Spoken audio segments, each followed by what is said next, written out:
दोस्तों आगे बढ़ने से पहले लाइक पर क्लिक करके लाइक कर लीजिए, सब्सक्राइब पे क्लिक करके सब्सक्राइब कर लीजिए, नोटिफिकेशन बेल पर क्लिक करिए और ऑल पर टच कर दीजिए। धन्यवाद। हेलो दोस्तों, कैसे हो? स्वागत है आपका हमारे चैनल रियल्टर आकाश में। तो फ्रेंड्स, आज की वीडियो में आपको क्लियर करके बताऊंगा कि 2023 जो कि अभी चल रहा है टाइम, इस टाइम पे अगर कोई आप मकान का कंस्ट्रक्शन करवाना चाहते हैं तो उसमें कितना कॉस्टिंग आने वाली है, कितना खर्चा आने वाला है, तो सब कुछ इस वीडियो में क्लियर करके बताया जाएगा। तो वीडियो पे शुरू से लेकर लास्ट तक बने रहें, सारी चीज़ों को समझते रहें। तो चलिए स्टार्ट कर लेते हैं। तो सबसे पहले हम बात कर ले रहे हैं कि आपको मकान किस साइज का बनवाना है, उस पर डिपेंड करता है आपका कंस्ट्रक्शन। तो इस वीडियो में आपको बताऊंगा कि मकान का कंस्ट्रक्शन किस हिसाब से करवाना है, ठेका देके, कॉन्ट्रैक्ट देके, और उसके अलावा आपको किन किन चीज़ों का ध्यान रखना है जब आप कोई कॉन्ट्रैक्ट देते हैं, जिसका आपका मकान अच्छा बने और कॉन्ट्रैक्टर है उससे आपकी झिकझिक ना हो, लड़ाई ना हो, नहीं तो पता चले कि बाद में लड़ाई हो रही है उससे। तो इस चीज़ का ध्यान रखें, जो मैं चीज़ें पॉइंट बताने वाला हूँ। तो सबसे पहले बता दे रहा हूँ कि कितनी कॉस्टिंग आने वाली है। तो सबसे पहले मैं बात करूँ यहाँ पर कॉस्टिंग की, तो जिस जगह मैं रहता हूँ वहाँ पर चलता है स्क्वायर फीट। तो यहाँ पर कंस्ट्रक्शन विद मटेरियल, यानी कि जिसमें मटेरियल भी रहता है, बिल्डर जो कॉन्ट्रैक्टर रहता है उसका मटेरियल भी रहता है, और यहाँ पर कंस्ट्रक्शन के लिए जो लेबर यूज करी जाती है ना, वो भी उसी की रहती है। तो दोनों का कंबाइंड मिला के यहाँ पर एक अप्रॉक्स कॉस्टिंग आती है 1200 रुपये स्क्वायर फीट। दोस्तों ये कभी कभार थोड़ी बहुत कम हो जाती है अगर आप कॉस्ट कटिंग कर दें, यानी मटेरियल में कुछ कर दें थोड़ा बहुत, है ना, और कभी कभार बढ़ भी जाती है। ठीक है, जैसे कि आपने कोई मान लीजिए कुछ अच्छा कंस्ट्रक्शन करवाना है तो उस कंडीशन में आपकी 1300, 1400, 1500, 1600, 1800, 2000, 2200, 2300, 2500, 3000। दोस्तों ये डिपेंड करती है आप कितना लग्जरियस अपना घर बना रहे हैं और कितना हाई क्वालिटी का बना रहे हैं। अब आपने बड़े बड़े बंगले देखे होंगे, डुप्लेक्स देखे होंगे जो बड़ी बड़ी सिटी में होते हैं, तो दोस्तों कोई कॉस्ट की लिमिट नहीं होती, कितना भी बढ़ा सकते हैं। दोस्तों जैसे शादी में कितना भी खर्चा हो जाता है ना, कोई लिमिट नहीं होती, उसी तरह से कोई भी कंस्ट्रक्शन करवाते हैं हाउस का तो उसमें भी कितना भी यहाँ पर एक्सपेंस आ सकता है, तो उसकी कोई लिमिट नहीं है। लेकिन मैं आपको एक आइडिया देता हूँ, अगर आपको नॉर्मल मकान बनवाना है, पीओपी, पुट्टी, लाइट फिटिंग, ये सारा कुछ करके एवरेज मकान, तो 1200 रुपये स्क्वायर फीट की कॉस्टिंग आ जाती है। अब हम आगे बात कर लेना आपको किन किन चीज़ों का ध्यान रखना है कि किस तरह से बनाए। तो 1200 रुपये स्क्वायर फीट के हिसाब से अगर मैं बताऊँ कि 1000 स्क्वायर फीट का अगर आपका मकान है 20/50 का, मल्टीप्लाई करिए 1200 से, तो करीबन कॉस्टिंग आ गई आपकी 12 लाख रुपए।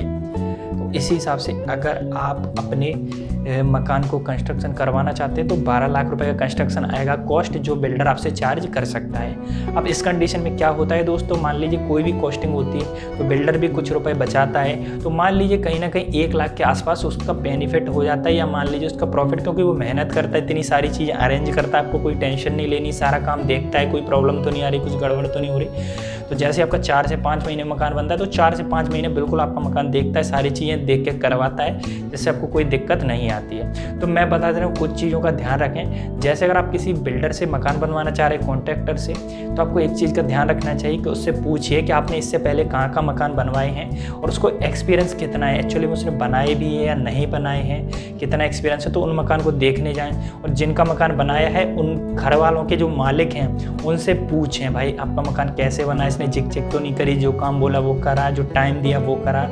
तो इससे आपको कंफर्म हो जाएगा ना कि ये बिल्डर सही है, और 2-4-5 साल का एक्सपीरियंस होगा ना, बेस्ट रहेगा। ठीक है, उसके अलावा अगर आप कोई कंस्ट्रक्शन करवाना चाहते हैं तो हो सकता है अगर आप सिविल का जो आर्किटेक्ट होता है उससे करवाएंगे दोस्तों तो कहीं ना कहीं थोड़ी क्वालिटी बढ़ जाती है, लेकिन जो सिविल इंजीनियर होता है, आर्किटेक्ट होता है, वो हो सकता है कि कॉस्ट आपकी ज़्यादा ले, क्योंकि उसको एक्सपीरियंस होता है, नॉलेज होता है, और वो डिग्री होल्डर बंदा होता है, तो कहीं ना कहीं कॉस्ट थोड़ा ज़्यादा लेगा। मान लीजिए वो 1200 ले रहा है, वो 1300-1350 लेगा, लेकिन कहीं ना कहीं क्वालिटी अच्छी होगी, और एक एक इंच का, एक एक मिलीमीटर का ध्यान रखा जाएगा, और मटेरियल में भी जो भी चीज़ें फिट होंगी वही रखी जाएंगी, ना कुछ ज़्यादा ना कुछ कम, और सारी चीज़ें देख के डिज़ाइन, एलिवेशन, अगर आप कुछ अच्छा बनवाना चाहते हैं तो हमेशा आर्किटेक्ट की निगरानी में ही बनवाएं। उसके अलावा दोस्तों अगर मकान का कंस्ट्रक्शन करवाना चाहते हैं तो इन चीज़ों का ध्यान रखें। तो दोस्तों सबसे पहले आपको उससे फाइनल कर लेना है कितनी कॉस्टिंग आने वाली पर स्क्वायर फीट की, आपका प्लॉट का एरिया माप करवाइए, इतना है, मान लीजिए 1000 स्क्वायर फीट है, पूरा एरिया का मेजरमेंट करवाइए। उसके बाद में उसको एक एग्रीमेंट करवाइए,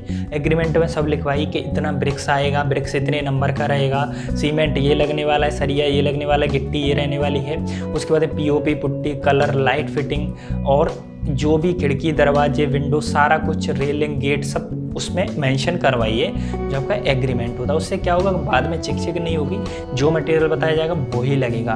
उसके अलावा उससे ये चीज़ पूछिए कि मान लीजिए कौन कौन सी चीज़ कवर करके देने वाला है। हो सकता है आपको छत पे बाउंड्री कुछ ज़्यादा करवानी हो ऊँची, तो उसके लिए आप बोल के रखिए कि भैया अगर ऊँची बाउंड्री करवाते हैं छत पे तो उसकी क्या कॉस्टिंग आने वाली, कितने रुपये में वो हो जाएगी, और आपको एक्स्ट्रा काम करवाना है तो उसका क्या खर्चा आएगा। ठीक है, तो ये भी लिखवाइए, पूछिए पहले से कि सारी चीज़ें। उसके बाद में दोस्तों एक टाइम लिखवाना है कि कितने दिन में काम कंप्लीट करके देगा। मान लीजिए उसने टाइम दिया आपको 4 महीने 5 महीने का, तो उस पर लिखवाइए। अगर 4-5 महीने में उसने काम कंप्लीट नहीं किया तो क्या पेनल्टी लगेगी। ठीक है, तो ये करवाइए। उसके बाद में टाइम होता है, शेड्यूल होता है कि आपको पेमेंट किस तरह से करना है। जैसे मान लीजिए आपने जो आपकी नींव होती है, घर की फाउंडेशन होती है, तो वहाँ से शुरू होता है और आपकी बिल्कुल फिनिशिंग तक जो पेमेंट होता है वो पूरा कंप्लीट दिया जाता है। जैसे 100% पेमेंट है तो मान लीजिए आपने फाउंडेशन पे 10% कर दिया, प्लिंथ लेवल पे 10% कर दिया, उसके बाद में कॉलम वर्क पे कर दिया आपने 15%, उसी तरह से ब्रिक वर्क पे कर दिया 15%।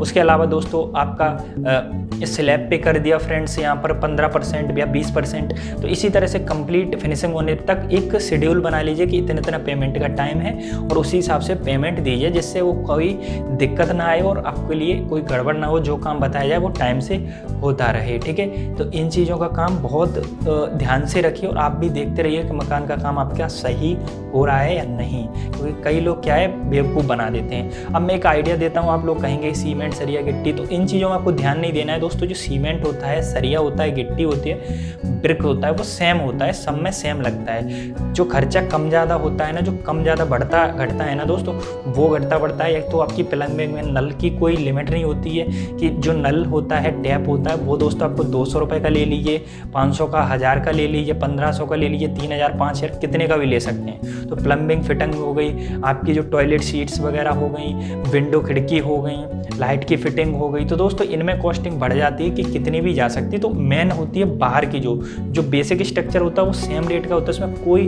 ज़्यादा अंतर नहीं आता।